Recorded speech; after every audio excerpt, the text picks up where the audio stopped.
Welcome back guys. आज हम आ गए हैं अपने pair of linear equations in two variables के 5th लेक्चर में, जिसमें आज हम बात करने जा रहे हैं क्रॉस मल्टीप्लिकेशन मेथड के बारे में। इससे पहले हम ज्योमेट्रिकल मेथड, एलिमिनेशन मेथड और सब्स्टिट्यूशन मेथड की बात कर चुके हैं और आज हम आखिरी मेथड यानी कि क्रॉस मल्टीप्लिकेशन मेथड को देखने जा रहे हैं। तो चलिए शुरू करते हैं। तो सबसे पहले क्रॉस मल्टीप्लिकेशन मेथड एक कोई मेथड नहीं है, ये बस एक फॉर्मूला है जो मैंने आपको लास्ट लेक्चर में ही बताया था।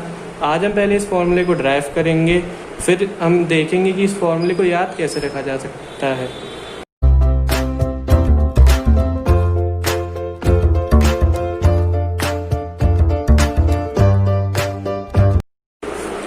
तो हम सबसे पहले देखते हैं ये फॉर्मूला आया कहाँ से। इसके लिए हम जो जनरल रिप्रेजेंटेशन होता है पेयर ऑफ लीनियर इक्वेशंस का, उससे हम ये फॉर्मूला ड्राइव करेंगे। तो हमारे पास पहली इक्वेशन दी है a1x plus b1y plus c1 equal to 0। तो हम इसमें सब्स्टिट्यूशन मेथड से x और y की वैल्यू निकालने की कोशिश करते हैं। तो पहली इक्वेशन से हम a1x को लिख सकते हैं minus of b1y plus c1, और यहाँ से हम x को लिख सकते हैं minus of b1y plus c1 upon a1। तो अब हम इस x की वैल्यू को इस सेकंड इक्वेशन में रख देते हैं। a2 minus 2 upon a1 plus b2y plus c2। अब ये इक्वेशन सिर्फ y के टर्म्स में है, तो हम अब इसे आसानी से सॉल्व कर सकते हैं। तो करके देखते हैं ऐसे एक बार।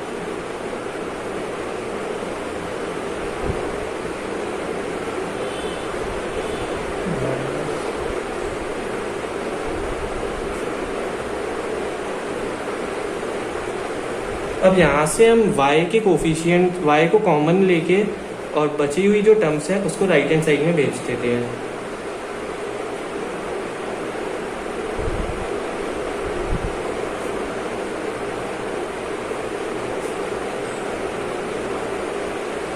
ये c2 इधर प्लस का है तो इधर आगे माइनस का, और ये इधर plus a2 c1 upon a1। तो अब यहाँ पे एलसीएम ले लेते हैं। Minus a2 b1 plus b2 a1 upon a1 equal to minus a1 c2 plus a2 c1 upon a1। तो यहाँ से हमें y मिल गया, इसको हम यहाँ ले जाते हैं। इसको पहले लिखते हैं और इसको बाद में।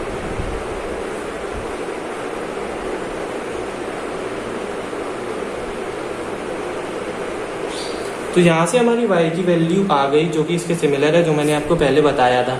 अब इस y को हम इन दोनों में से किसी इक्वेशन में रख देंगे तो हमारी x की वैल्यू भी आ जाएगी जो कि यही होगी।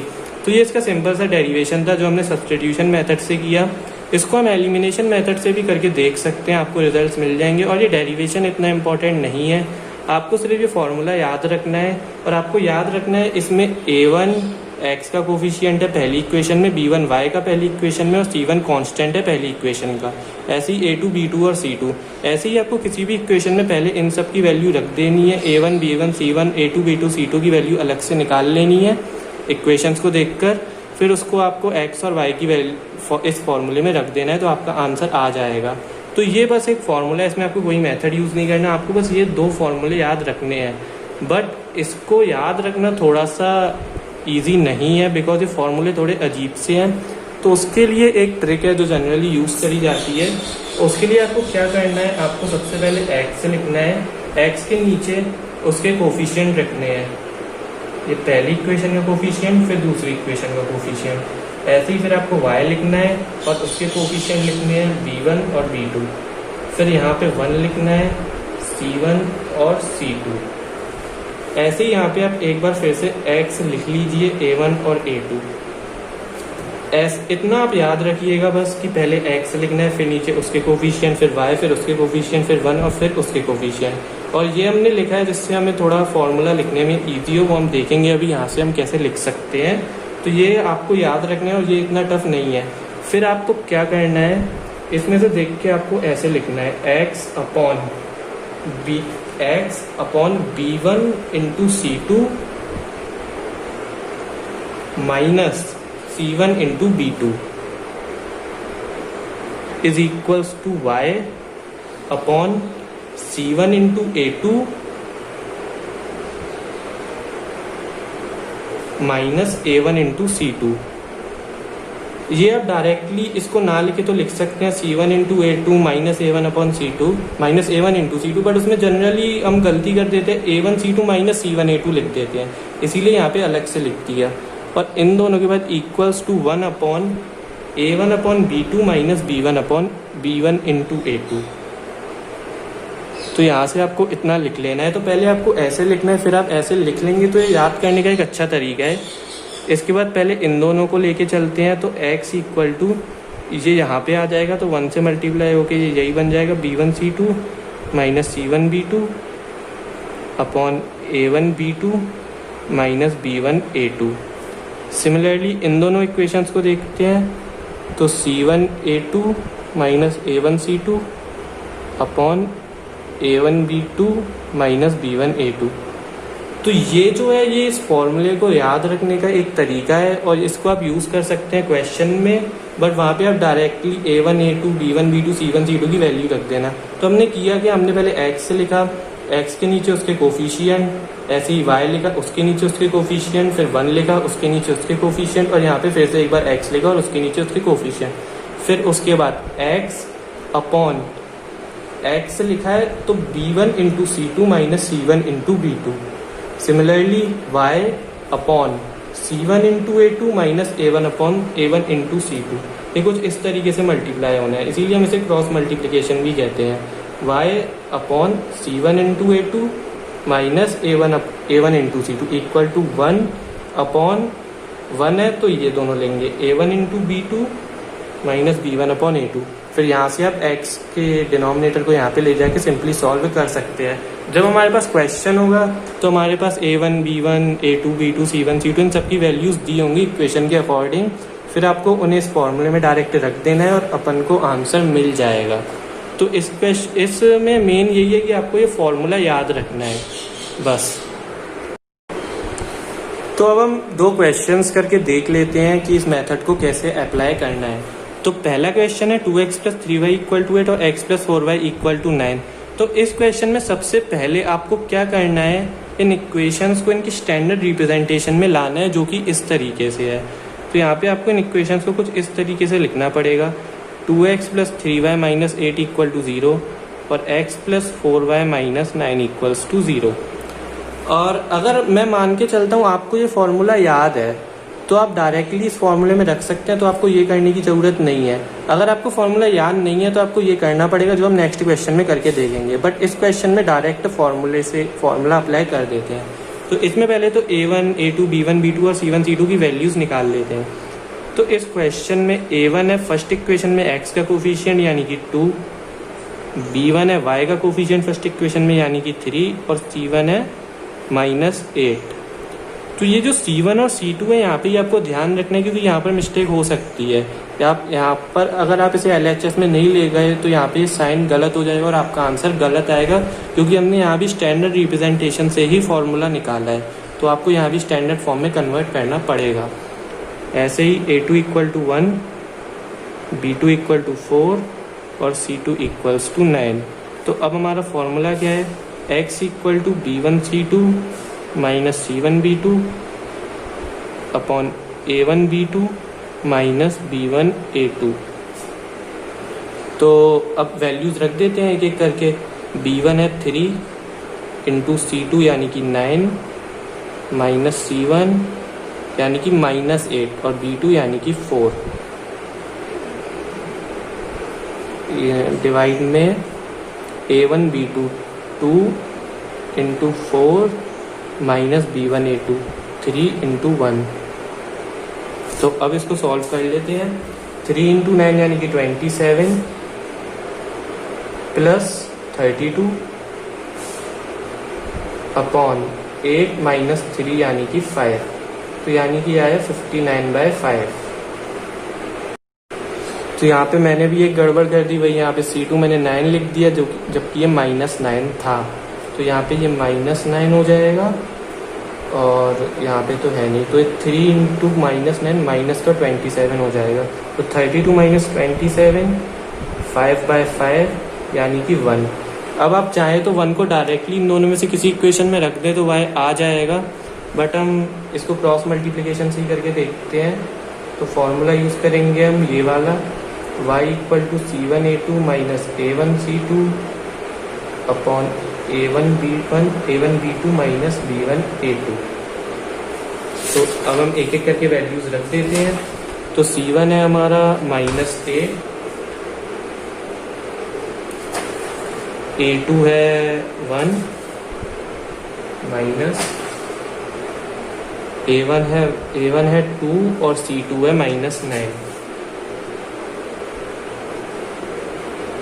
और जो डिनोमिनेटर है वो दोनों में सेम ही आप देख सकते हैं, A1B2 - B1A2 और A1B2 - B1A2, तो डायरेक्टली 5 लिख देते हैं। तो ये आ गया -8 और 2 × 9 18 माइनस प्लस डिवाइड बाय 5। तो ये आ जाएगा 10/5 यानी कि 2। तो हमारा आंसर आया 1,2। अब आप इसको एक बार वेरीफाई ज़रूर करके देख लीजिए। इसमें रख देते हैं x1 + 4 × 2 1 + 8 यानी कि 9। इसमें भी देख लीजिए 2 × 1 यानी कि 2 + 3 × 2 यानी कि 6, 2 + 6 8। तो ये हमारा सही है। तो ये तो हमने जब हमें फार्मूला याद था, बट अगर हमें फार्मूला याद नहीं है तो हम इस तरीके से लिख के देखेंगे। तो एक बार देखते हैं कि वैसे कैसे कर सकते हैं इस तरीके से लिख के। तो यहाँ पे हमने सबसे पहले लिखा x, उसके नीचे A1 और A2। A1 क्या है 3, A2 क्या है 4, फिर y 5 यानी कि B1 और फिर नीचे B2 यानी कि 6, फिर यहाँ पे 1 यानी कि -34 और -42। ये ध्यान देने वाली बात है, यही मिस्टेक होती है, इसीलिए हम इसे पहले जनरल रिप्रेजेंटेशन वाले फॉर्म में लिख लेंगे जो कि ये था। इसके बाद मैंने बताया था यहाँ पे एक बार फिर से x और उसके नीचे उसके कोफिशिएंट लिख लेते हैं जिससे हमें याद रहे। अब हम इस तरीके से कुछ लिखेंगे इसे, x डिवाइड बाय ये इंटू ये यानी कि 5 × -42 माइनस ये इंटू ये 6 और -34 इक्वल्स टू y, और उसमें इन दोनों का मल्टीप्लाई करेंगे हम 4 × -34 माइनस 3 × -42 इक्वल्स टू 1। ये नीचे लिख लेता हूँ मैं यहाँ पे, इक्वल्स टू 1 अपॉन ये इंटू ये यानी कि 3 × 6 18 -5 × 4 यानी कि 20।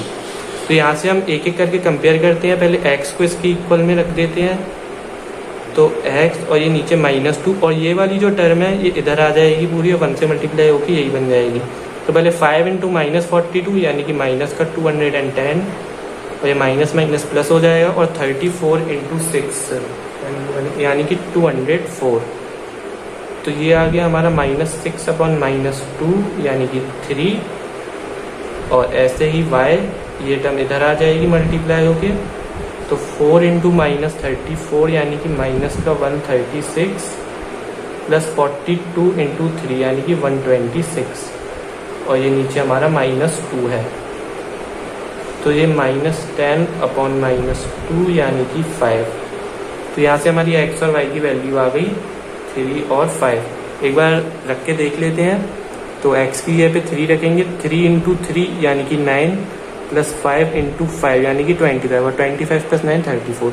ऐसे ही ये इक्वेशन भी सेटिस्फाई हो जाएगी। तो ये था क्रॉस मल्टीप्लिकेशन का मेथड। अगर आपको फार्मूला याद है तो आप A1 B1 C1 और A2 B2 C2 को निकाल के इस फार्मूले में रख दीजिए। नहीं भी है तो आप ऐसे कर सकते हैं, और ये हमारा जल्दी हो गया सॉल्व इससे। बस थोड़ा कैलकुलेशन है, और कैलकुलेशन तो दोनों में ही है। तो क्रॉस मल्टीप्लिकेशन को याद रखने के लिए ये मेथड वैसे अच्छा है अगर आप इस फार्मूले को भूल जाते हैं तो। और ये डेरिवेशन हमने किया, ये आप भले ही नहीं भी याद रखे तो ये पूछा नहीं जाता, ये बस मैंने आपको बता दिया। तो ये दोनों जो क्वेश्चन थे ये यूनिक सॉल्यूशन वाले थे, ये हमको पहले ही चेक कर लेना चाहिए था पर हमने नहीं किया था। तो आप देख लीजिए 2/1 और 3/4, तो ये तो इक्वल नहीं है तो यूनिक होगा। और ऐसे ही इसमें A1/A2 3/4 और B1/B2 5/6, तो ये यूनिक सॉल्यूशन है तो हमने कर दिया। बट अगर नो सॉल्यूशन होता तो क्या होता, हम ऐसे ही करके देख लेते हैं। हमें पता है अगर नो सॉल्यूशन होता है तो A1/A2 B1/B2 के बराबर होते हैं, बट C1/C2 के बराबर नहीं होते। तो पहले इन दोनों चीज़ों को देखते हैं। अगर ये दोनों बराबर हैं तो इसको इधर और इसको इधर ले जाते हैं, तो A1/A2 = A2 B1 आ गया। यानी कि a1 b2 minus a2 b1 आ गया इक्वल टू 0। और अगर ये 0 है तो आप नीचे देखिए ये 0 हो जाएगा, तो x और y की वैल्यू इन्फिनाइट आ जाएगी, जो कि पॉसिबल नहीं है। हम किसी भी इन्फिनाइट को एज अ सॉल्यूशन कंसिडर नहीं करते, तो इसका मतलब इसका नो सॉल्यूशन होने वाला है। और इसीलिए हमें क्वेश्चन करने से पहले चेक कर लेना चाहिए कि ये कंडीशन को चेक कर लेना चाहिए जो हम शुरू से करते आ रहे हैं। मगर इसमें ये C1 C2 के बराबर नहीं था। अगर ये C1 C2 के भी बराबर हो तो देखते हैं क्या होता है। तो ये तो होगा ही, a1 b2 minus a2 b1 तो 0 हो ही जाएगा, तो डिनोमिनेटर तो 0 हो ही गया। अगर C1 अपन C2 के भी बराबर है तो पहले इतने को देखते हैं क्या होता है। b1 C2 equal to b2 C1, cross multiply करके देख किया हमने, तो b1 C2 minus b2 C1 0 आ गया। और ऐसे ही इन दोनों का करके देखेंगे तो आएगा a1 C2 minus a2 C1 equal to 0। तो ये दोनों चीज़ें हम को मिली, और हम देखें तो x और y के फॉर्मूले में न्यूमरेटर यही दोनों चीज़ें हैं, तो ये भी 0 आ गए। तो अगर ये कंडीशन हो रही है तो क्या आ रहा है 0/0 और 0/0। और 0/0 मैथ्स में एक ऐसी फॉर्म होती है जिसका आंसर ही नहीं है। इन्फिनाइट एक अलग चीज़ है जो हम कंसिडर नहीं करते, बट 0/0 आना ही नहीं चाहिए। और अगर ये आ रहा है मतलब हम इसको इस तरीके से सॉल्व कर ही नहीं सकते। और क्यों नहीं कर सकते वो हमने देखा था, बिकॉज ये एक तरीके से एक ही इक्वेशन हो जाएगी किसी कांस्टेंट से मल्टीप्लाई करके। तो मतलब समराइज करके बात ये है कि आपको किसी भी क्वेश्चन में पहले कंडीशन चेक कर लेनी है। अगर ये कंडीशन हो रही है तो उसका नो सॉल्यूशन है, आगे कुछ नहीं करना। ये हो रही है तो इन्फिनाइट सॉल्यूशन है, फिर कुछ नहीं करना आगे। और अगर यूनिक सॉल्यूशन है तो आपको इन 4 मेथड्स में से किसी एक मेथड से सॉल्व करना है। और हमने चारों मेथड देख लिए, क्रॉस मल्टीप्लिकेशन, एलिमिनेशन, सब्स्टिट्यूशन और ग्राफिकल मेथड।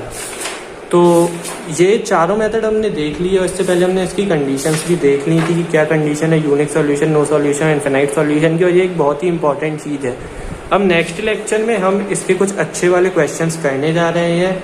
अगर आपको ये चैप्टर समझ में आ रहा है तो मुझे कमेंट सेक्शन में ज़रूर बताइए, और अगर आपको नहीं भी समझ में आ रहा तो मुझे बताइए कि और आपके क्या सजेशन है जो अच्छे रहेंगे वीडियोस बनाने के लिए।